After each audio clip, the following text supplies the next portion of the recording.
Hello friends, this is Sumit and welcome to DL learner academy. एक बार फिर से आप सबका डीएल लर्नर एकेडमी में स्वागत है। आज हम बात करने वाले हैं वर्णमाला के आखिरी चैप्टर की, जिसका नाम है व्यंजन। अगर हम बात करें कि व्यंजन की, तो इसमें सबसे पहले हम बात करेंगे कि व्यंजन किसे कहते हैं और इसका संस्कृत में इसे किस नाम से जाना जाता है। तो हम कहें कि जो शब्द जो होते हैं, जो वर्ण स्वरों की सहायता से बोले जाते हैं,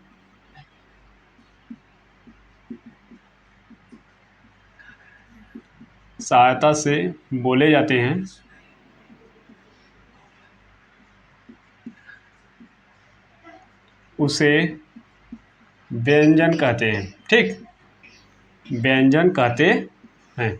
क्या कहते हैं? जो वर्ण या जो शब्द, जो वाक्य शब्द स्वरों की सहायता से बोले जाते हैं, उसे व्यंजन कहते हैं। यहाँ तक समझ में आया? स्वर क्या होते थे? स्वर स्वतंत्र होते थे, उन्हें बोलने में किसी की सहायता नहीं लेनी पड़ती थी। लेकिन व्यंजन में क्या होता है, इन्हें बोलने के लिए स्वरों की सहायता लेनी पड़ती है। जैसे अब देखिए, एक व्यंजन जो है किससे मिलकर बना है? आधा क धन अ से मिलकर पूर्ण व्यंजन बना है। इसी प्रकार से हर एक वर्ण में स्वर की सहायता लेनी पड़ती है। बिना स्वरों की सहायता से हम व्यंजन को नहीं बोल सकते हैं। अगर हम बात करें कि व्यंजन को जो है संस्कृत में किस नाम से जाना जाता है, तो आप कहेंगे कि इसे संस्कृत में इसका दूसरा नाम, किसका? व्यंजन का दूसरा नाम जो है क्या है? हल है। ठीक, व्यंजन का दूसरा नाम हल है, या फिर इसे कह सकते हैं कि संस्कृत में इसे हल नाम से जाना जाता है। और जो है आपका स्वर का क्या नाम था? स्वर का दूसरा नाम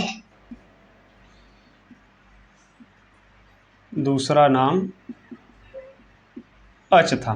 ठीक, स्वर का दूसरा नाम जो है अच था।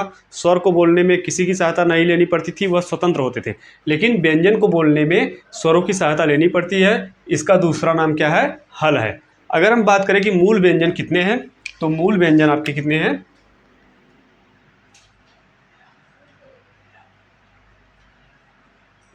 मूल व्यंजनों की बात करें तो मूल व्यंजन आपके कितने हैं? 33। व्यंजन जो है, मूल व्यंजनों की संख्या कितनी है? 33 है। यहाँ पर हमने आपको बताया कि मूल व्यंजन कितने हैं? 33 हैं। जबकि स्वर कितने थे? अगर स्वरों की बात करें तो स्वर आपके 11 थे। मूल व्यंजन कितने हैं? 33 है। वह 33 व्यंजन कौन कौन से हैं? सबसे पहले तो हम देखते हैं क से लेकर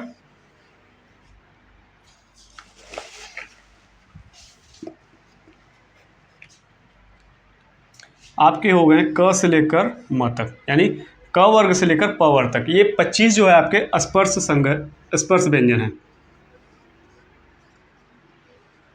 25 आपके कौन से आ जाएंगे? स्पर्श व्यंजन। य र लवन, अगर इसकी बात करें, ये है आपका अंतस्थ व्यंजन।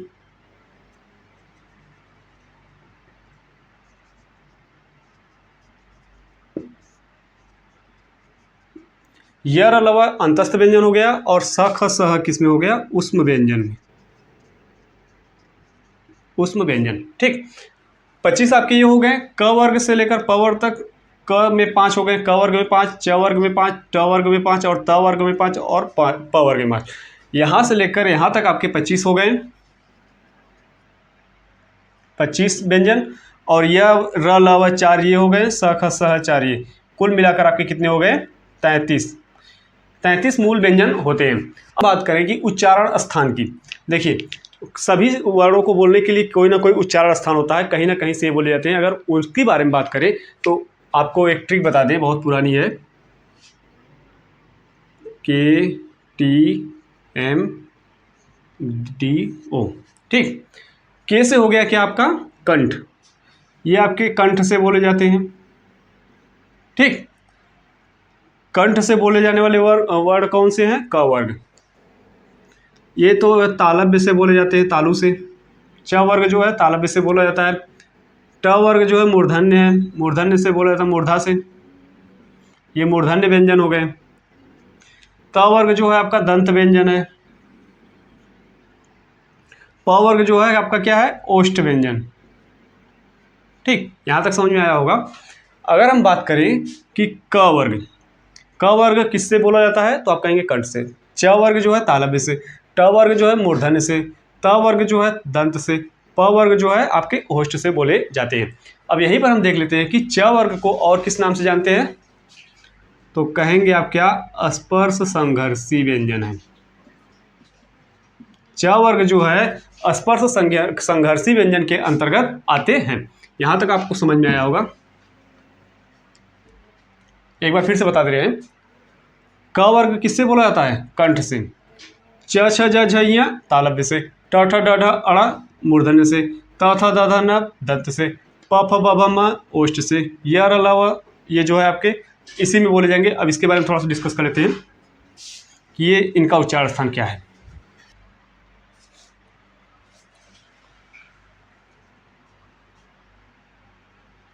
य र ल व, यहाँ पर हो जाएगा आपका ह स, खटखोड़ वाला स, छोटा स। अब आपका इसमें हो गया क्या, ड ढ।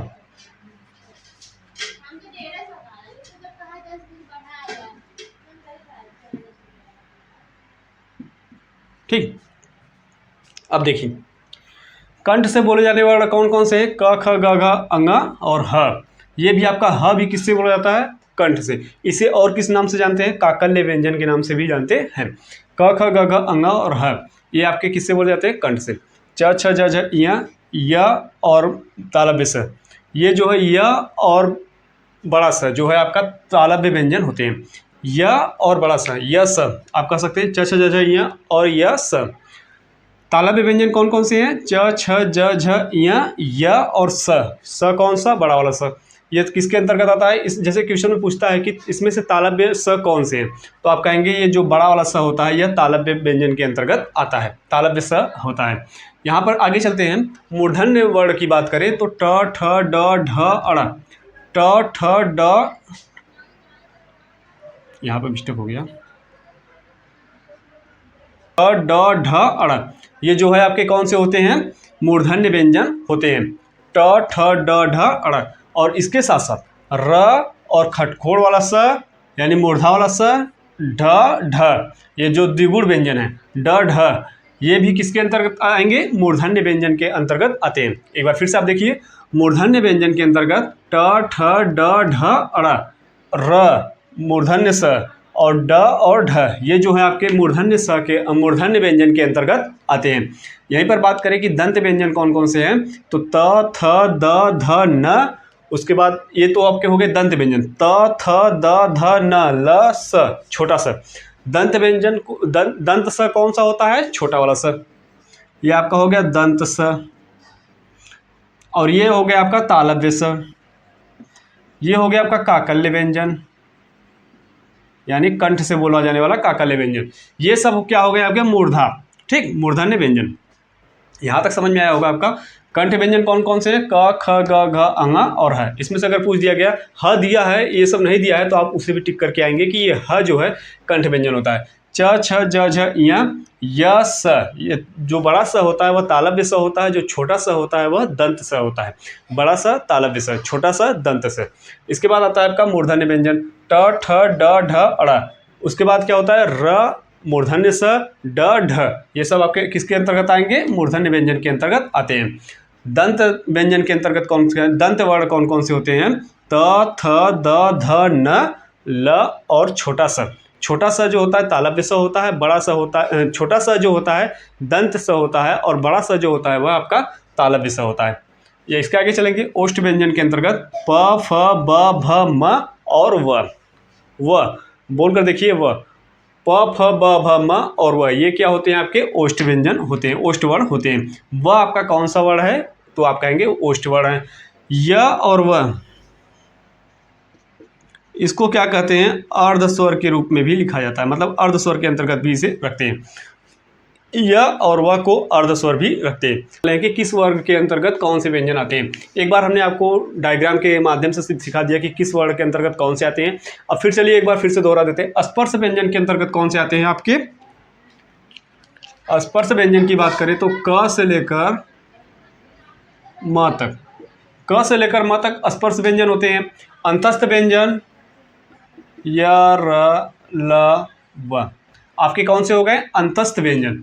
स्पर्श व्यंजन क से म तक, अंतस्थ व्यंजन य र ल व, उष्म व्यंजन स ख स ह। संयुक्त व्यंजन की बात करें तो छ त्र ज्ञ और स्र। ठीक, छ त्र ज्ञ स्र ये जो आपके संयुक्त व्यंजन के अंतर्गत आते हैं। द्विगुण व्यंजन की बात करें तो ड और ढ।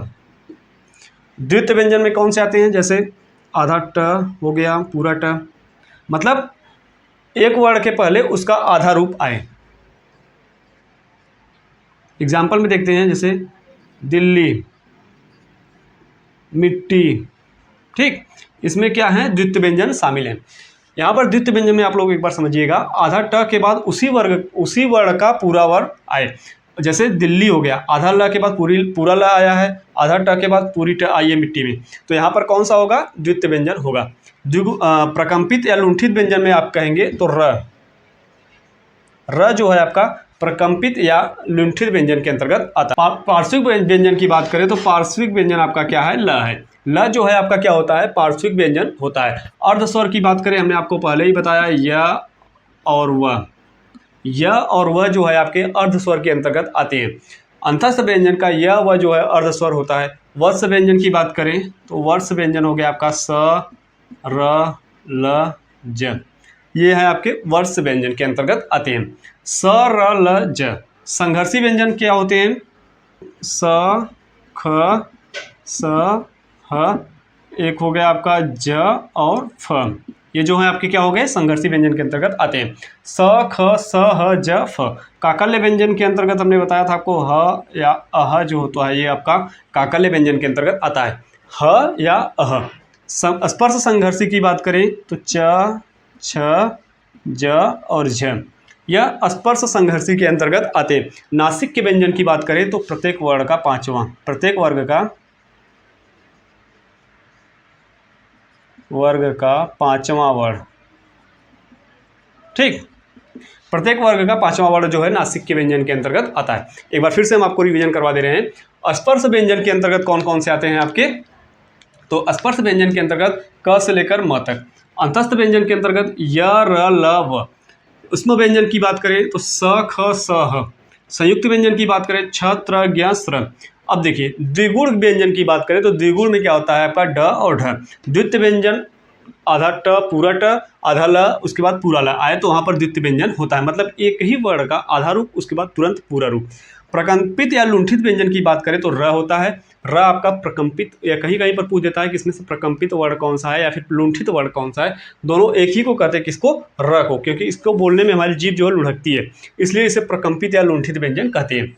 पार्श्विक व्यंजन की बात करें तो पार्श्विक व्यंजन जो है आपका ल होता है। अर्धस्वर य व। वर्ष व्यंजन की बात करें तो वर्ष व्यंजन आपका होता है स र ल। आप याद कर सकते हैं वर्ष व्यंजन सरल ज, सरल ज।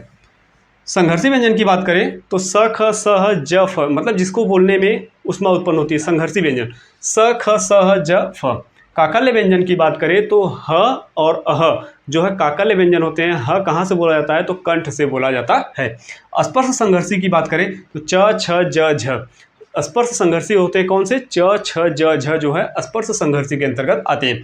नासिक के व्यंजन की बात करें तो प्रत्येक वर्ग का पांचवा वर्ण, यानी क वर्ग का पांचवा, च वर्ग का पांचवा, ट वर्ग का पांचवा, त वर्ग का पांचवा और प वर्ग का पांचवा। अंग य ण न म, ये जो होते हैं आपके नासिक के व्यंजन होते हैं।